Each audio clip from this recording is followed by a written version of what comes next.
চলমান হামলা পাল্টা হামলার মধ্যে এবার ইসরায়েলের প্রতিরক্ষা ব্যবস্থা ধ্বংসের দাবি করেছে ইসলামিক রেভলিউশনারি গার্ড কর্পস। দেশটির গণমাধ্যম মেহের নিউজ তাদের এক প্রতিবেদনে জানাচ্ছে এমন কথা। ইসরায়েলের প্রতিরক্ষা ব্যবস্থা ধ্বংসের দাবি করে আইআরজিসি জানাচ্ছে, বসতি স্থাপনকারীদের এখন ধীরে ধীরে আশ্রয়কেন্দ্রে মারা যাওয়া অথবা ফিলিস্তিনের অধিকৃত অঞ্চল থেকে পালিয়ে যাওয়ার মধ্যে একটি পথ বেছে নিতে হবে। ইসরায়েলের বিরুদ্ধে পাল্টা হামলা স্বরূপ অপারেশন ট্রু প্রমিস 3 এর দ্বাদশ পর্ব শুরু করার পর এক বিবৃতিতে এমনটাই দাবি করেছে আইআরজিসি। বিবৃতিতে বলা হয়েছে, ইরানি ক্ষেপণাস্ত্র এবং ড্রোন অধিকৃত অঞ্চলের আকাশসীমায় হামলা চালানোর জন্য এখন প্রস্তুত। ইসরায়েলের বিরুদ্ধে পাল্টা হামলা স্বরূপ অপারেশন ট্রু প্রমিস 3 এর দ্বাদশ পর্ব শুরু করার পর এক বিবৃতিতে এমনটাই দাবি করেছে আইআরজিসি। বিবৃতিতে বলা হয়েছে, ইরানি ক্ষেপণাস্ত্র এবং ড্রোন অধিকৃত অঞ্চলের আকাশসীমায় হামলা চালানোর জন্য এখন প্রস্তুত।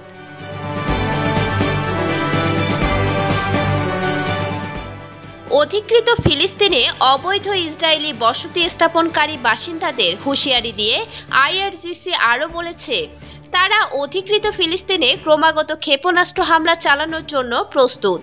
একই সঙ্গে আইআরজিসি তাদের প্রাক্তন প্রধান হোসেইন সালামির প্রতিশ্রুতির কথা স্মরণ করিয়ে দিয়েছেন, যিনি প্রতিশ্রুতি দিয়েছিলেন ইসরায়েলের অসংখ্য অপরাধের জবাবে অপরাধী ইহুদিদের জন্য নরকের দরজা খুলে দেবে ইরান।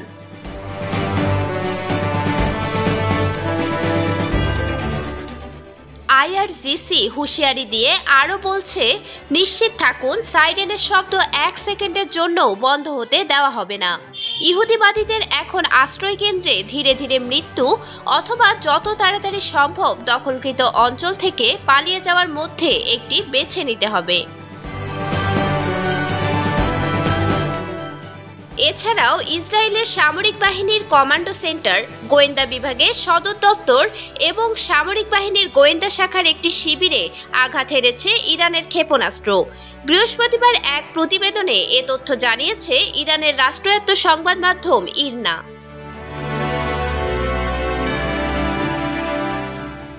ওই প্রতিবেদনে ইরনা জানায়, ইসরায়েলের দক্ষিণাঞ্চলীয় শহর বেরশেভায় অবস্থিত দেশটির সামরিক বাহিনীর কমান্ডো সেন্টার, গোয়েন্দা বিভাগের সদর দপ্তর এবং সামরিক গোয়েন্দা শাখার শিবির, এই 3 স্থাপনা লক্ষ্য করে বৃহস্পতিবার ভোর থেকে একের পর এক ক্ষেপণাস্ত্র নিক্ষেপ করে ইরানের সামরিক বাহিনী। ইরনার প্রতিবেদনে আরও বলা হয়েছে, এটা ছিল নিখুঁত এবং সরাসরি আঘাত। ইরানের ক্ষেপণাস্ত্রে এই 3 সামরিক স্থাপনার ব্যাপক ক্ষয়ক্ষতি হয়েছে। তবে গোয়েন্দা বিভাগের সদর দপ্তরের কাছে সোরোকা নামের একটি হাসপাতাল আছে, যেখানে কোনো আঘাত না হানলেও ক্ষেপণাস্ত্রের শব্দের শকওয়েভে হাসপাতালটির কিছু ক্ষয়ক্ষতি হয়েছে।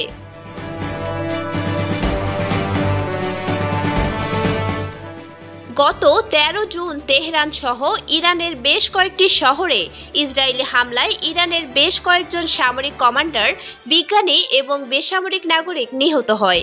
ওই আগ্রাসনের প্রতিক্রিয়ায় ইরান ওই দিন সন্ধ্যা থেকে ইসরায়েলের বিভিন্ন এলাকায় লাগাতার আক্রমণ চালায়। দুদেশের হামলা পাল্টা হামলা এখনও চলমান। উচ্চাভিলাষী ইসরায়েলের বিরুদ্ধে ইরানের পাল্টা ক্ষেপণাস্ত্র ও ড্রোন হামলায় কিছু গুরুত্বপূর্ণ লক্ষ্যবস্তুতে সরাসরি আঘাত হানায় বিস্মিত বিশ্লেষকরা। বিশ্বের অন্যতম শক্তিশালী আকাশ প্রতিরক্ষা ব্যবস্থার মালিক হওয়া সত্ত্বেও কিভাবে ইসরায়েলের প্রতিরক্ষা ভেদ করে ইরানের ক্ষেপণাস্ত্র আঘাত হানল তা এখন আলোচনার কেন্দ্রে।